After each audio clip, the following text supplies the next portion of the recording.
Le 10 décembre 1948, 58 États adoptaient la Déclaration universelle des droits de l'homme à Paris. Ce 10 décembre 2024, la question de la protection des droits humains fait l'objet de réflexions des parlementaires béninois en partenariat avec les cadres et experts de l'Union interparlementaire. Lors de ces assises qui se tiennent à Cotonou, 2 ateliers sont jumelés, à savoir celui sur l'outil d'auto-évaluation des droits humains et un autre relatif à la lutte contre la traite et le travail des enfants. En tant que législateurs, nous avons la mission d'adopter les lois qui régissent notre société. C'est en cette qualité que nous sommes les gardiens des droits humains, les défenseurs de la justice et de l'équité, et je suis convaincu que notre engagement envers ces principes fondamentaux ne fait l'objet d'aucun doute.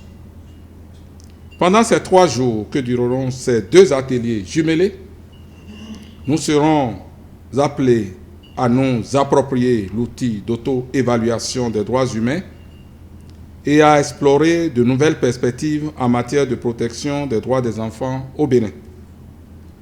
Les différentes communications et les débats que j'espère riches qui s'en suivront nous permettront à coup sûr d'atteindre les objets fixés par nos travaux. Des travaux dont le déroulement témoigne aussi à suffisance des nombreux efforts du pays sur le chemin du respect des droits de l'homme, en croire le président de l'Assemblée nationale. Notre pays, le Bénin, s'est engagé depuis de nombreuses années dans la promotion et la protection des droits humains, et l'organisation des présentes assises confirme à suffisance notre détermination à mettre en œuvre les conventions internationales auxquelles nous avons adhéré en la matière.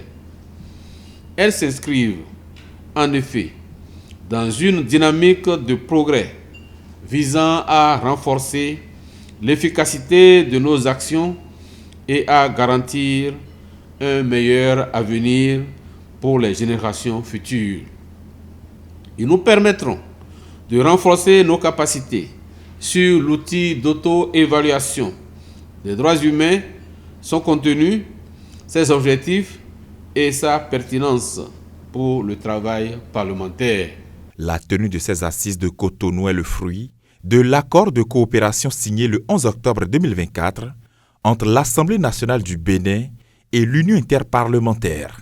La protection des droits humains étant une quête permanente, le premier responsable de l'institution parlementaire béninoise rappelle les rôles des législateurs en la matière. Vous convenez avec moi que le Parlement, temple de la démocratie, doit être le garant inconditionnel de tous les droits humains, sans exception aucune. Chaque loi, chaque décision parlementaire doit être scrutée à l'aune des droits humains comme une boussole indispensable pour orienter nos actions. En tant que représentants du peuple, il nous appartient de veiller à ce que les lois que nous votons soient en parfaite harmonie avec les droits humains. Plusieurs communications suivies de débats sont au cœur de ces ateliers, prévus pour une durée de 3 jours à compter de ce mardi. Les participants sont entretenus sur plusieurs thématiques, à savoir les fondamentaux des droits humains, l'engagement des parlementaires vis-à-vis des droits de l'homme, la présentation de l'outil d'auto-évaluation sur les droits humains et de la méthodologie de l'auto-évaluation et du partage d'expériences, et bien d'autres thèmes ainsi que des exercices pratiques.